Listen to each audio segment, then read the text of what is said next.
Alam mo muna yang si Buboy, mabait na bata yan. Siya ang tagakuha ko ng kangkong araw-araw. Ginagawa niya yon para makapag-aral. Bahagyang ngiti lang ang isinagot ko. Nais ko sanang sungitan pero naisip ko na ito rin pala ang makakasama ko sa kangkungan araw-araw kung tutulong ako kay Lola. Kaya naman naisip kong kaibiganin na lang at maging mabait dito. Lumipas pa ang mga araw at mas lalo kong nakilala si Buboy. At tama naman pala si Lola.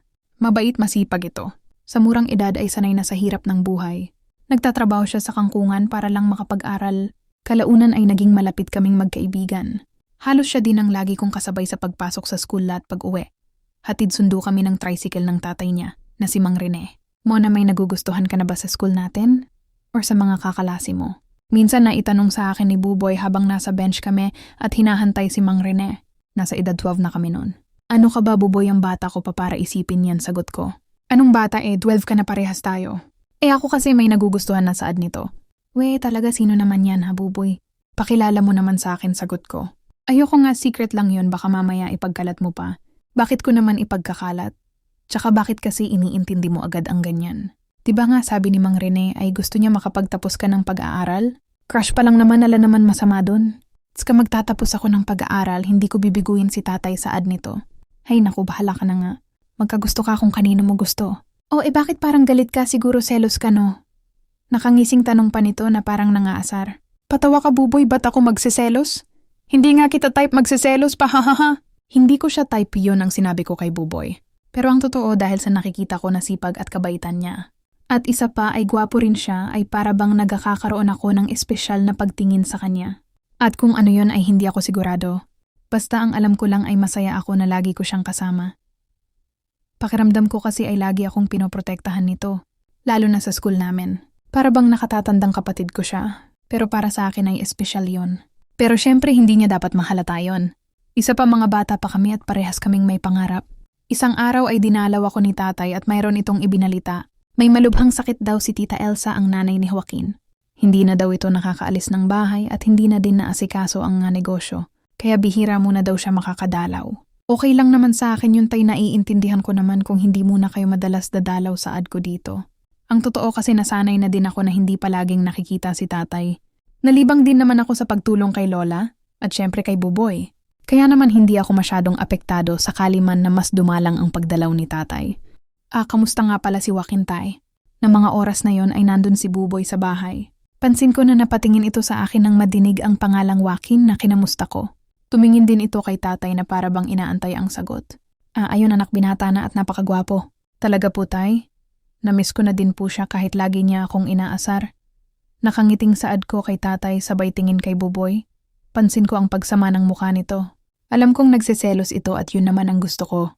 Nais kong ipakita sa kanya na may iba akong namimiss. Naiinis na din kasi ako dahil palagi na lang ang nais pag-uusapan ay ang crush niya na hindi niya naman maipakilala kung sino. Hindi nagtagal si tatay sa bahay.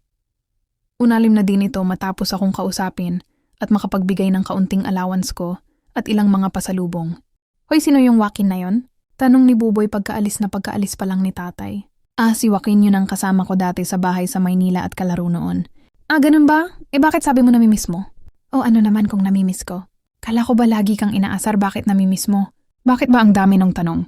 Nagsiselos ka ba? Uy, hindi bakit ako magsiselos may iba akong crush. Yun ang naging palitan namin ng salita ni Buboy. Ang totoo ay hindi ko naman talaga namimiss si Joaquin. Bakit ko naman mamimiss ang taong kinaasaran ko? Lumipas pang mabilis ang mga taon.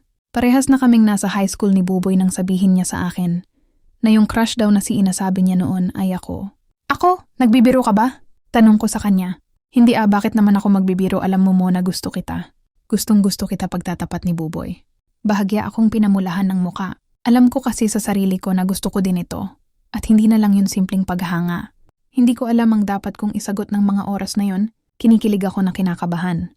Maya-maya ay hinawakan ni Buboy ang kamay ko at hinaplos iyon. Mona, pwede ba kitang ligawan? Nasa kangkungan kami noon, nakaupo sa ilalim ng puno habang nagpapahinga. Bigla na lang niyang hinalikan ng kamay ko na bigla ko ding hinatak. Buboy, ano ka ba, baka sumilip si Lola dito? Tsaka bakit ba humahalik ka agad sa kamay Hindi pa nga ako punapayag na magpaligaw. Bakit hindi ka ba papayag? Papayag naman. Pero wag kang basta halik ng walang paalam, sagot ko. Di ngayon magpapaalam na ako, pwede ba muna? Ngumiti ako dito at inabot ang kamay ko tanda ng pagpayag. Pero imbes na kamay ko ay sa mukha ko ito humawak. Hinimas-himas ang pisngi ko at ang labi ko. Hindi ko alam kung ano ang nais nitong gawin pero para bang inaantay at inaasahan ko kung ano man yun.